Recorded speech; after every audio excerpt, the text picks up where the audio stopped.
রাজ্যের মুখ্যমন্ত্রী মমতা বন্দ্যোপাধ্যায়ের অনুপ্রেরণায় মানিকচক বিধানসভার বিধায়িকা সাবিত্রী মিত্রের উদ্যোগ এবং মানিকচক পঞ্চায়েত সমিতির পক্ষ থেকে সোলার টাওয়ার লাইটের উদ্বোধন হল বৃহস্পতিবার সন্ধ্যায়।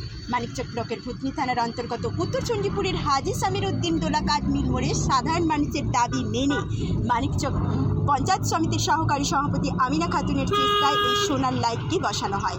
মানিকচক পঞ্চায়েত সমিতির 2.5 লক্ষ টাকা বরাদ্দ অর্থে এই সোলার লাইটটি উদ্বোধন করা হয়। এদিনের কর্মসূচিতে উপস্থিত ছিলেন মানিকচক পঞ্চায়েত সমিতির সভাপতি পিঙ্কি মণ্ডল, ভূতনি থানার ওসি পবিত্র কুমার মাহাতো, মানিকচক পঞ্চায়েত সমিতির সহকারী সভাপতি আমিনা খাতুন, উত্তর চণ্ডীপুর গ্রাম পঞ্চায়েতের প্রধান সহ এলাকার জনপ্রতিনিধি ও সাধারণ মানুষরা নারকেল ফাটিয়ে এদিন সন্ধ্যায় লাইটটি জ্বালানো হয়। এলাকার এই গুরুত্বপূর্ণ মোড়ে এই সোলার লাইটটি বসানোর ফলে সাধারণ মানুষ অনেকটাই উপকৃত বলে জানায় পঞ্চায়েত সমিতির সভাপতি।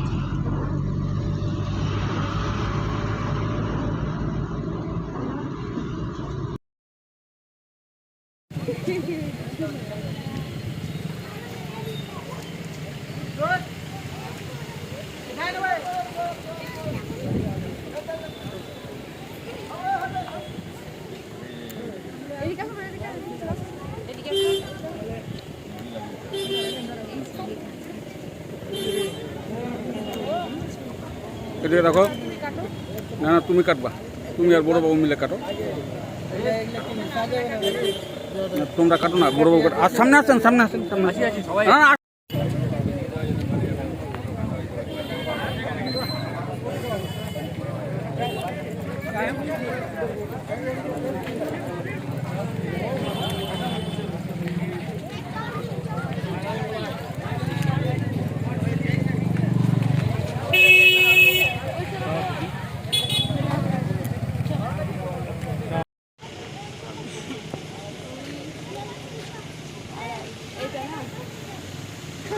আড়াই লক্ষ স্কিম আছে। তো প্রথমে আমি বলবো আমাদের মাননীয় সাবিত্রী মিত্র মহাশয়ার নির্দেশে আমাদের মাননীয় মুখ্যমন্ত্রী মমতা বন্দ্যোপাধ্যায়ের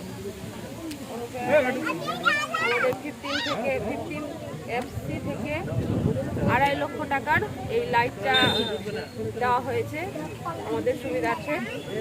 তো জনগণের সুবিধার্থে আমরা তাই এই লাইটটা দিয়েছি এবং আমাদের দেওয়া হয়েছে এই লাইটগুলো 10 রোজ লাইট, এই লাইটগুলো দিয়েছি।